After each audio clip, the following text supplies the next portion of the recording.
moving on to the important topic of transforming work for women's rights.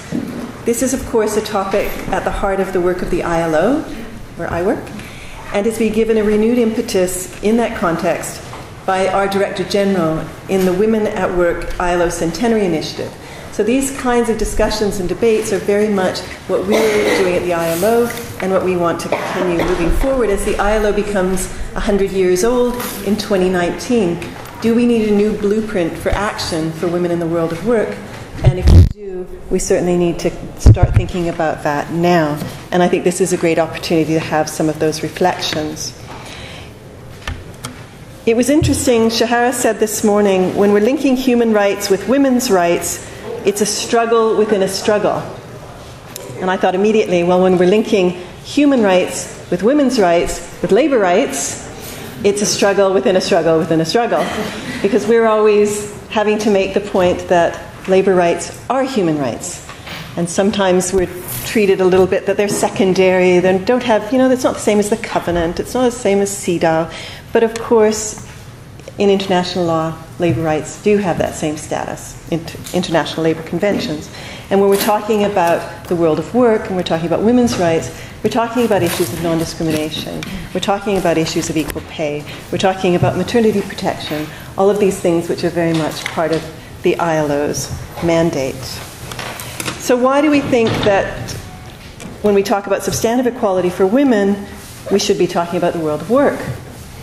Well, most of us spend most of our lives in the world of work.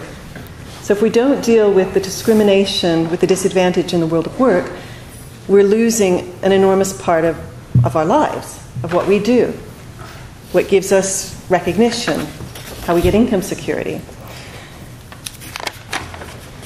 The world of work is also a privileged entry point to society. So if we want to deal with broader human rights issues, we can access them through the world of work. And then they can radiate into broader society. So again, using the world of work as an entry point for broader society is extremely important. And then just a third point, the report says unequal outcomes for women in the labor market are the biggest contributor. Okay, unequal outcomes for women in the labor market are the biggest contributor to their overall socioeconomic disadvantage. So we have to focus on work. And that's what this panel is going to be doing. So first of all, let me introduce our panelists. I'll introduce them just before they speak. We're starting with Sharon Burrows, who's the General Secretary of the International Trade Union Confederation, and has been spending the last 2 weeks in this building working on the International Labour Conference, where we've had a lot of really interesting outcomes. So Sharon, thank you so much for coming back after a very intense 2 weeks. It's great to have you here. Thank you. I'll pass the floor to you. Thank you. I must say I groaned this morning when I realised I'd be in this building one day, half a day actually. But I'm delighted to be here, and I think this is really important. In fact, I would argue that women are in the world of work, all women are in the world of work, almost all of their lives, but much of it simply not valued or seen as formal work, and that has to change if we're going to deal with the future. But at the moment there's a lot of discussion regarding the future of work, and my message is this is not some far-flung ambition, that the future of work is now. Because if we fail to address the challenges of today, and in particular the inequality for women, we fail to generate the decent work of tomorrow that actually addresses or redresses inequality, inclusion and discrimination. So your work's critical, and this report is extraordinarily valuable, and we will certainly use very much of it. I think the dignity of work is uncontested, although it's uncontested in theory, not in reality, in terms of respect for the contribution of women. And however, when we look at the flip side of the indignity that comes from not having your work recognised or not having a formal work environment, then the personal despair and the social tension that emerges when people are without employment and income is actually undermining the fabric of our societies in many, many parts of, well, I'd argue in every part of the world, within and across countries, whether they be developing, emerging, or indeed developed economies. Unemployment is still at historically high levels in the formal sector. That's the recorded sector, and it's more than 200 million. But indeed, the evidence that women have simply given up is so strong, and yet it doesn't play into the statistics at all. So when you hear employment ministers or prime ministers or presidents say unemployment is looking better, frankly, it makes me really angry, because they don't see the hidden workforce. And I'll come back to the informal economy, but they also don't see in the formal stats the reality that many people, women and young people in particular, have given up. Consequently, because of that, the informal economy is growing, the participation of women has stalled, and the marginalisation of young people is both an economic and a social crisis. We simply say the world needs a new business model, and that's our fight. We're determined to win that fight, and women must be included. If you consider that the world's GDP has trebled since 1980, yet inequality is at historic levels, then the hidden workforce of the richest companies in the world actually require long hours for poverty wages, too often in unsafe environments or with unsafe products. Too often women are overrepresented in the worst and most invisible forms of work. And of course, if you think about the wealth of today, then often it's around communications, and the internet has increased by 1 billion people in the last 4 years, but half the world's population does not have internet access. Indeed, millions don't have electricity. So when you consider the opportunities that women would make from the home to work if they had the same tools as everybody else, we can't leave out the reality that the foundations are simply not there. And then, of course, 75% of the world's people have no or inadequate social protection. We know that the social protection floor would cost just a few percentage points of GDP, and yet it seems incredible that the political will, is still not there. In fact, we have to deal with the social protection floor if we want to deal with valuing women's work in many, many ways, whether it's, the contribution that we make as societies to the care that is now privatised through domestic work, or indeed just to the work that we should be actually valuing in terms of women in many situations contributing to both care, education, informal care, education, and indeed health. So you can't look at the future, though, without also valuing work in the renewal and the expansion of natural carbon sinks. I've been actually doing this work with Indigenous communities and women in marginalised agricultural settings. And if we're going to tackle climate change, which we must, the unions have a very simple saying, there are no jobs on a dead planet, and it's going to be the hardest thing we do, but we have to do it. But there are opportunities as well, and many of those opportunities are an opportunity to formalise women's work. If you think about, who's involved in managing a lot of the reforestation work that goes on informally with Indigenous communities, or soil renewal in terms of management of marginalised agricultural settings, or waste picking, you'll find women everywhere. But is their work formal? Is it valued? No. So when the G20 target for a 25% increase in women's participation was won last year, we're all pretty ecstatic about that, although I think the target's really low. But nevertheless, we'll take it. And it means jobs and investing in the care economy to support women to join the workforce in greater numbers, just as it means valuing work in a different way. And we win both ways, because you get more jobs out of the care economy if we can drive that investment. And of course, women who are released to work in other sectors of our economy gain jobs as well. But I want to be cautious, because the future of work must be decent work. And I want to paint for you a picture of a pretty bleak global workforce at the moment. We only have 60% of the world's workforce holding a formal economic job. That means some formal contract of employment, labour rights, a minimum wage, or at least a wage that's recognised for the purpose of taxation. It mightn't be a minimum wage on which you can live. But even in that 60%, more than 50% of those people are in fact in increasingly insecure work. And if you look at the dominance of women in not part-time work that's secure, that's a good thing, but in casual and 0 hours contracts and all of the insidious forms that simply enable people to not take responsibility for their workers, then women are way overrepresented. But then we have 40% of the workforce struggling to survive in the informal economy, and it's no longer, although of course you get the 80 and 90% in developing economies, it's actually in the G20 countries between 20 and 93%, being India. In fact, I said to the previous Prime Minister of India, I was being polite, I said, look, you've got a problem when you've got over 80% of your economy in the informal sector. I actually knew the stats. And he said, try 93, Sharon. And I went, well, if you know the problem, But this is desperation at its worst. These people are not covered by any rights. They're predominantly women and young people, often migrants. They're not covered by any rights at all. And when you ask Labor ministers to include them, just include them in the scope of legislative rights, whatever they are, then it's appalling, the answers they'll come up with. I mean, we've had the fight over Rana Plaza in Bangladesh.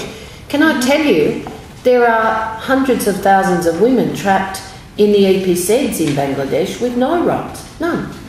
And yet they will not extend that legislation to cover women.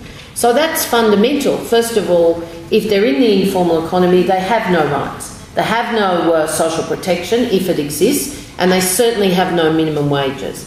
So this is a disaster. And of course, when you have then 30 million of our brothers and sisters trapped in modern day slavery, then the quest for full employment and decent work is a central challenge.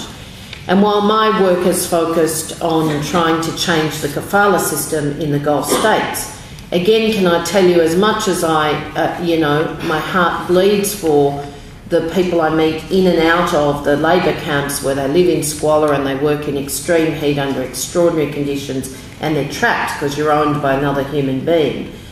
It's the women, the domestic women, who we have a network of incredibly brave women who rescue women who've been beaten, tortured, raped, made pregnant, and then they become the victims, not the owner of the individual. This is an appalling state in the 21st century.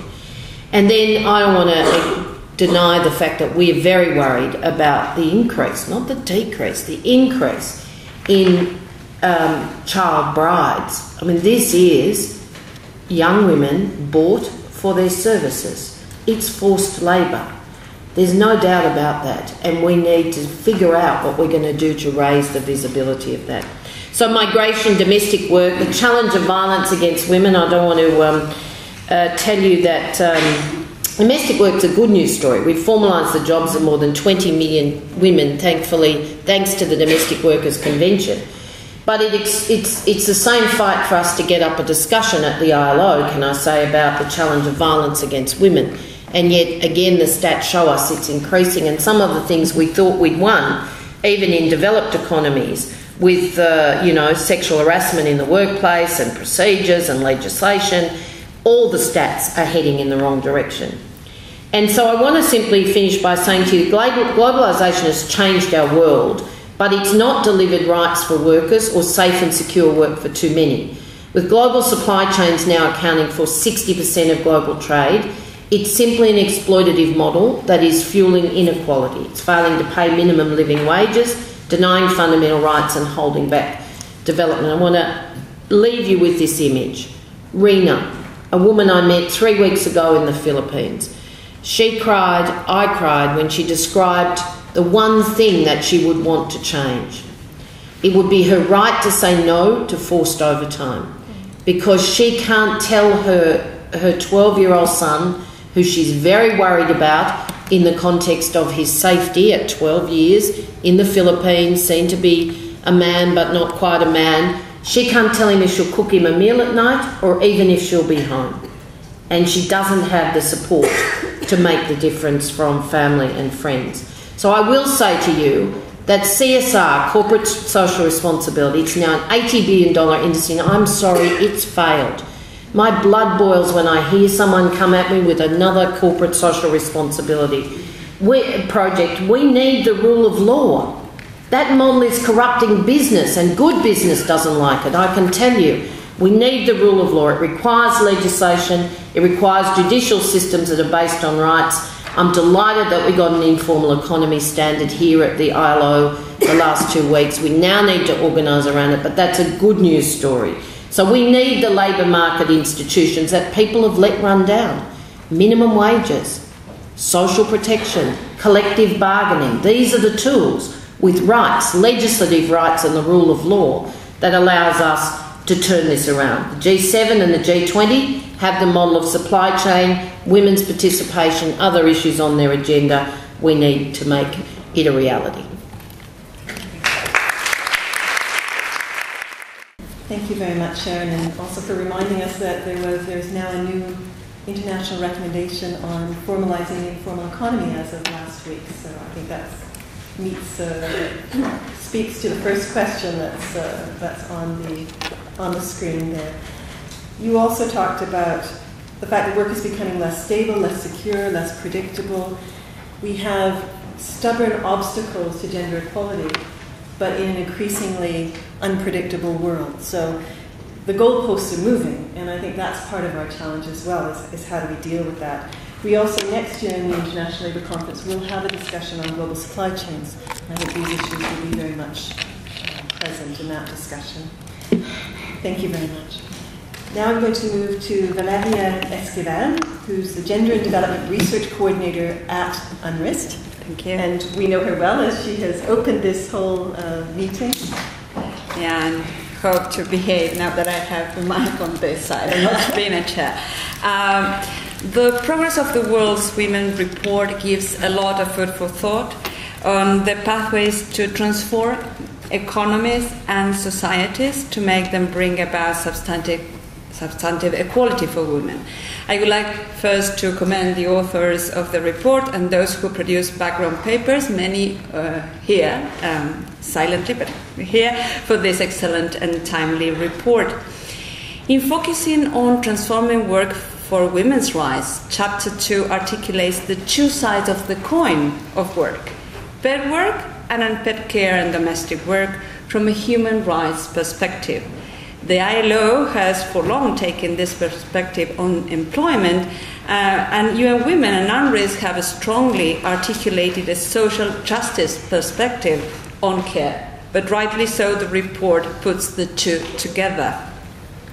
We are, of course, all aware of the persistent disadvantageous patterns of women partaking in the labour market. Sharon has mentioned them today, Shara also, lower than men's labour force participation, high informality rates, gender wage gaps, even when adjusted, quote unquote, women's segregation in the most vulnerable segments of the labour market, in particular in low-paid care sectors. We also know that women perform most of the unpaid care and domestic work, in particular those who are in employment, and that women's unpaid care and domestic work places a major constraint in their labour market participation, a quote from page 73. This has been recently recognized also by the World Bank's World Development Report 2012, in stating that caregiving constrains women's economic options and their access to social security, as well as their opportunities to engage in political activism. So, are we saying the same? No, because the Progress report does not stop there. In one of the strongest statements I found in it, the report indicates that addressing these constraints requires more than workplace crash and tinkering with fiscal policies.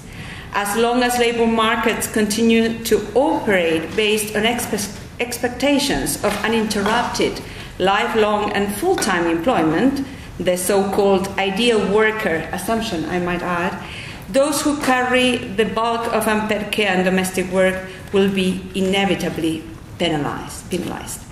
The report, of course, does not deny the urgent need of well-designed and universal care policies as it further develops in Chapter 3, but notes that we require nothing less than a fundamental rethink of how paid employment and unpaid care and domestic work are organized.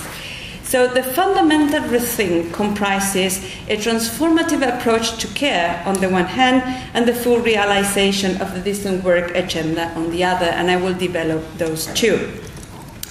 Paraphrasing Nancy Fraser, a transformative approach to care is one that remedies the inequalities associated with care provision by restructuring the underlying generative framework as opposed to mere affirmative remedies aimed at correcting inequitable outcomes of social arrangements without disturbing the underlying framework that generates them. A transformative approach to care means radically change care provision by going beyond recognizing unpaid care work to reducing and redistributing care as a matter of economic justice.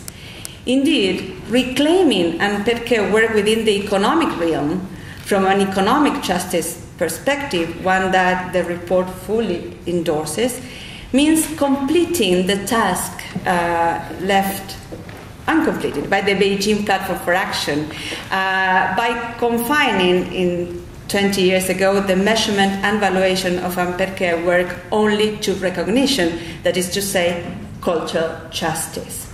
A transformative approach to care moves beyond seeing care responsibilities as an impediment to women's participation to seeing it as crucial dimensions of well-being and of its opposite, deprivation, an impediment to the full enjoyment of human rights, as Magdalena Sepúlveda's report taught us, and as an opportunity for women's job creation and political participation.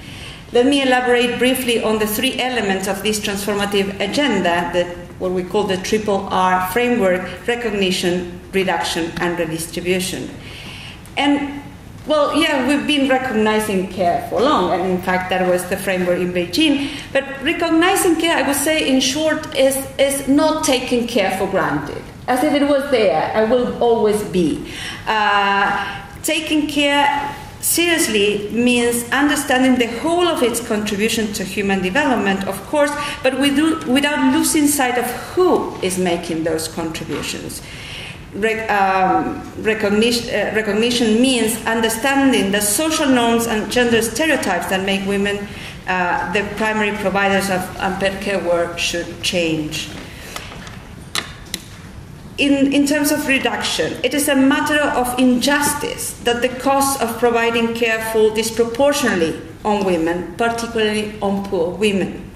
When these times costs are the results of lack of social or household infrastructure, the society as a whole, and not only women, gain from care work reduction. It is important that an understanding of these potential gains is integrated into the planning and implementation of infrastructure investment projects. In doing so, development projects can contribute to the reduction of the costs incurred by those who engage in unpaid care activities, poor women in particular, who become even more poor as a result.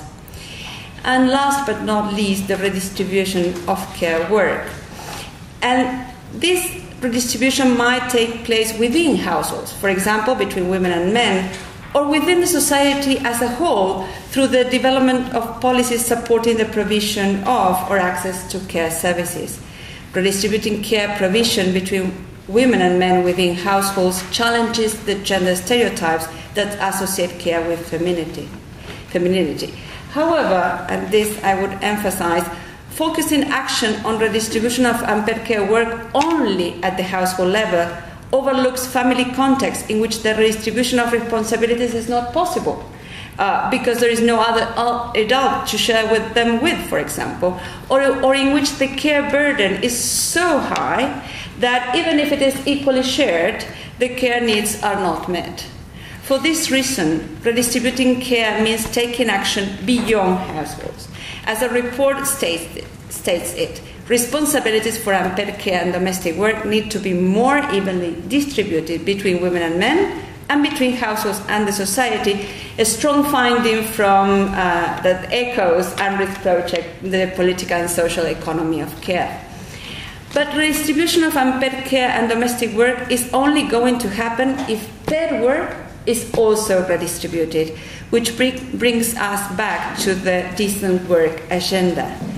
Even if it is true that, and I quote from the report, stereotypes that define care given as quintessentially female and maternal seem to be much harder to dislodge than those around male breadwinner. This might be true not because women have entered the labour market, but because of the conditions in which they have done so.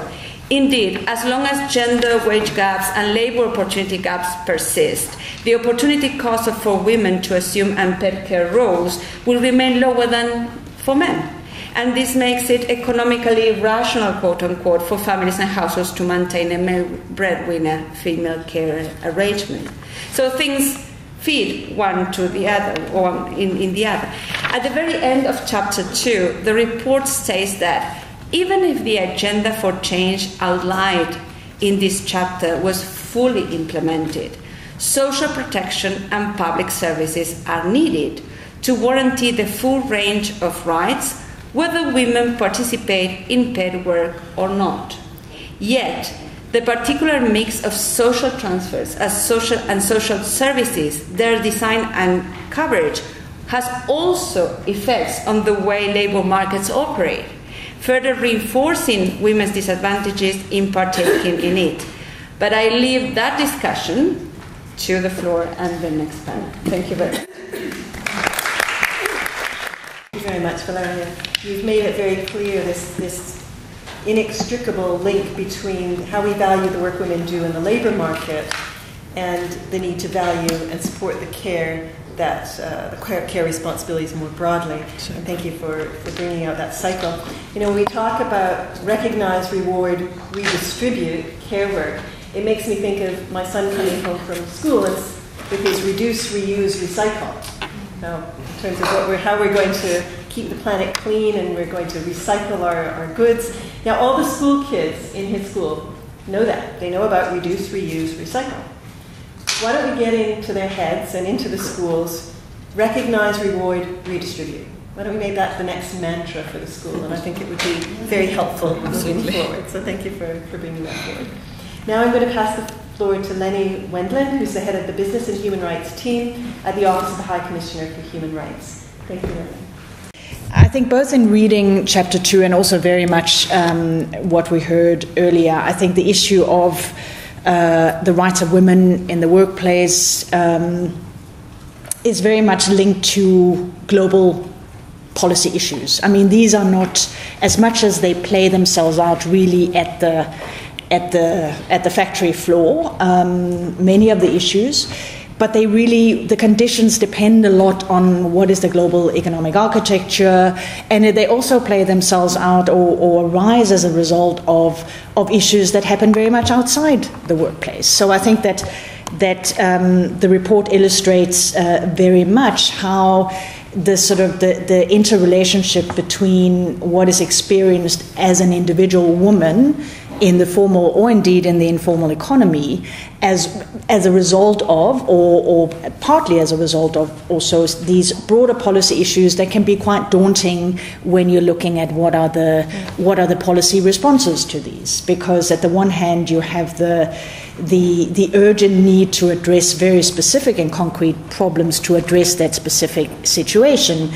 But a lot of the issues are a result of these global systemic challenges that, of course, need to find their responses in a whole different set of tools. And I think that is those of us who work, I myself work on the issue of business and human rights, but I think that's a constant challenge that we have, making that connection between the responses, the solutions we're trying to identify that are very concrete and the here and now, while also needing to make the links with those global trends. And I think the report, and also certainly the presentations that we heard, I mean, the focus on and the impacts that are felt particularly on those women that are most vulnerable, most marginalized, is something that we also need to keep in mind, because many of the policy tools, for example, around labor rights, that's all very well, but many of these women in the informal sector, and I gather now that there is at the ILO conference that there is some progress on that, but of course the many of those women who work that may not be in the formal economy don't have access to the same amount of unionization, organization, etc. So these are very much interrelated challenges that, as we all know in this room, don't find there any easy answers. It does, all of these issues really call for much more effective public policy, both at the international and at the national level. And from a human rights perspective, it certainly calls for states implementing more effectively the obligations they already have, and that they already have had for a long, long time. And I think that reading through the report, and also in some of the discussions, I think that is something that I think we always need to be very conscious of, that there are certainly normative gaps that need to be filled, but I think there is just such an urgent need to respond to the challenge of states really not doing what they're meant to be doing. And as much as we at the UN, we can try to facilitate, support, or whatever, but ultimately those who have the duties are the states, and there are certainly huge implementation gaps that persist. And in our sort of push for new standards, new awareness, I think we should never lose sight of the fact that a lot of this is not news to anybody. What has to be done is actually something that is pretty well understood, and the challenge is that it's actually not happening. More specifically on the work that we are doing on business and human rights from the Office of the High Commissioner for Human Rights, I mean, our key document that we're working on in this agenda is the UN Guiding Principles on Business and Human Rights that we have published in this little booklet for those of you who would be interested in either ordering it or downloading it. And they provide for us the authoritative or an authoritative global framework for how to manage that interface between economic activity, the activities of business, and human rights. And in doing so, it keeps very firmly the obligations of states centrally in place. It doesn't, when we're talking business and human rights, and also when we're talking certainly the world of work, I mean, the role of the companies, role of the employer is one, but that work activity, that economic activity takes place in a particular context where there is a state that needs to be reminded of or assisted to meet the obligations that all states have to varying degrees in this area. The guiding principles are focused on avoiding adverse impacts rather than realizing rights, and I think that, of course, this discussion that we are having goes beyond managing risks to rights in the work context. But I think in terms of the approach that are taken, I think that if one more effectively manages the risk of adverse impacts by preventing, mitigating, and addressing those risks, I think some of those broader issues might go a long way also to contributing to the realization and fulfillment of rights. The guiding principles do not by themselves create new legal obligations, but what they do is what I was just saying. They remind states of the duties they already have, and they elaborate and build on existing legal obligations that states have that are relevant for that interface, that nexus between the economic activities and human rights. And it does so by identifying a number of different policy areas and policy measures that states need to take, including when they act as members of international organizations, including when the need is there, urgent need to secure policy coherence not only between different arms and areas of international law, but certainly also policy coherence vertically and horizontally. So vertically across different functions, but also horizontally when it comes, or rather, the other way around, and then vertically when it comes to coherence between the commitments that states are making when they act in international organization, or when they sign trade agreements, when they sign investment agreements, and to what actually needs to happen at the national level in the particular context. The guiding principles were developed explicitly as a response to some of the challenges faced by globalization, the governance gaps that I think underlie a lot of this agenda, to better manage the risks that arose as a result of this most recent wave of globalization, where there was a sort of disjunction between the ability of states to manage the adverse impacts of economic actors that were increasingly going across borders. So they provide a framework in which to take action, both, I would argue, to have an impact on the floor and in the specific context, but also very much reminding states of the approach that need to inform their acting in different policy spheres to where they are attempting to address some of these macro level global policy, global economic architecture issues. I think I probably vastly exhausted my 5 minutes, so I will leave it to all of you to for those of you who are not familiar with the guiding principles, to try and look them up. There's several recognition, in many places, recognition of the need to, when you're doing human rights impact assessment as a company, you need to include in that the understanding of differentiated impacts between women and men, and broad non-discrimination, and that differentiated policy responses that are required in order to address these issues. But thank you. Thank you.